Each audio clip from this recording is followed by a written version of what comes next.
personal life lessons from this book, and the bonus of me singing at the end of this video coming up. Hello, Morocco. Have you heard of the book, The 7 Habits of Highly Effective People? I know, great title. Who doesn't want to be highly effective in their life, right?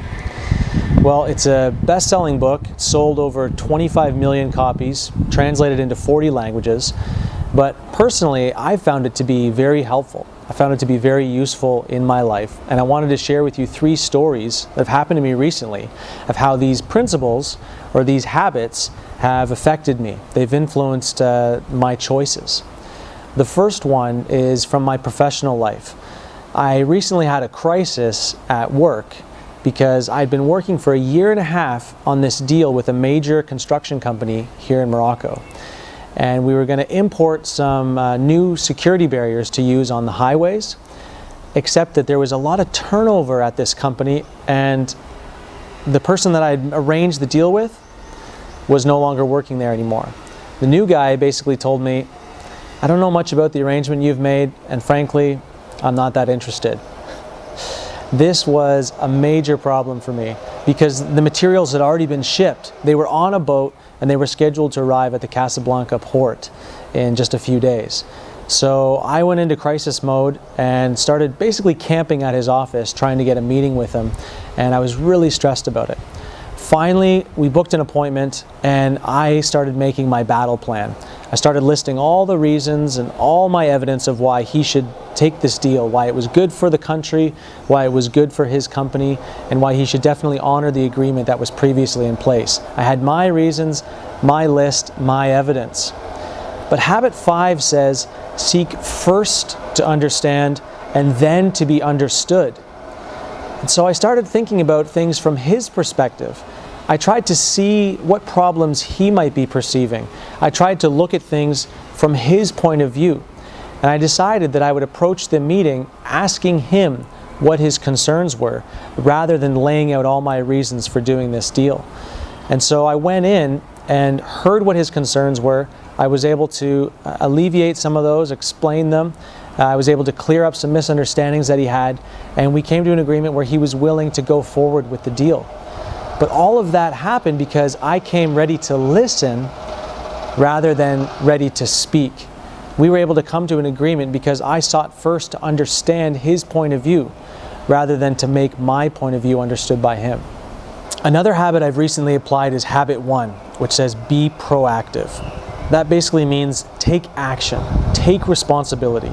Rather than blame shifting and pointing the finger at others, take responsibility for your current circumstances.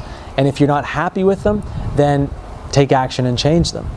So I'm a part-time teacher, and I really enjoy teaching one of my courses. I want to teach it more, but the school is small and there's only so many students, and so my opportunities are limited.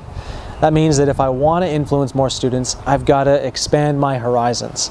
So a couple weeks ago, I had some extra time in my schedule. I decided to take the initiative to go out and introduce this course to some other universities.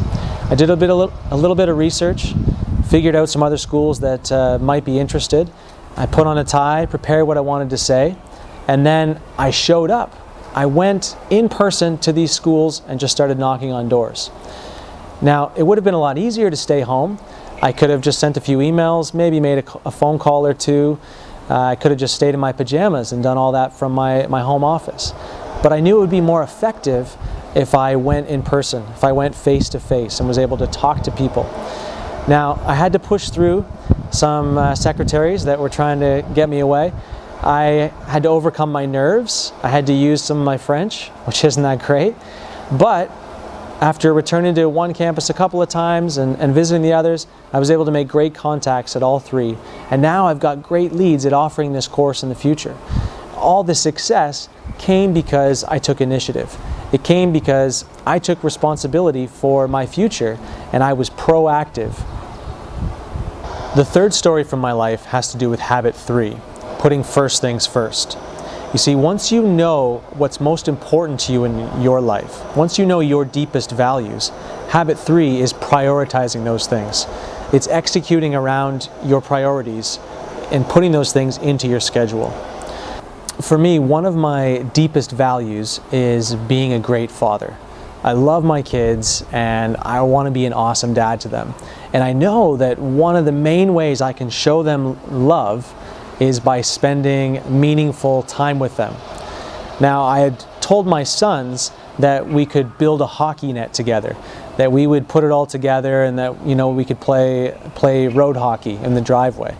And after my daughter sang a song that she had written for me, I told her that I would help her compose the music and play it on the guitar with her.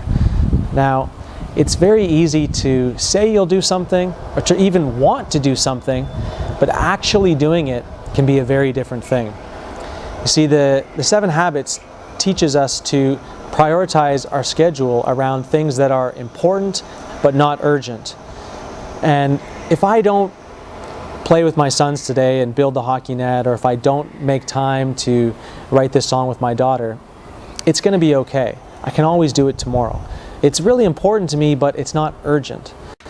But so often, these important things, spending time with people we love, getting our health or our finances in order, or starting on a big project, so often these important things get pushed off till tomorrow. And the tomorrows can add up. And they just get pushed off again and again and again, or they never happen. But by practicing habit 3, I put this into my schedule. I said no to other things so that I could say yes to my kids, because that's the choice that aligns with my deepest values. Being a good dad is part of my mission in life. And so I was able to spend that meaningful time, create memories, and show them how much I love them by bonding with them and doing something that we really enjoy together. So those are 3 stories from my life of how the 7 habits have been influencing me and helping me be more effective. I hope you found that informative. If you haven't read the book yet, I really encourage you to pick it up anywhere that books are sold, or you can buy it from the link below and have it delivered to you. Until next time, may you get wisdom. Even if it costs you dearly, may you get wisdom. Thanks for watching.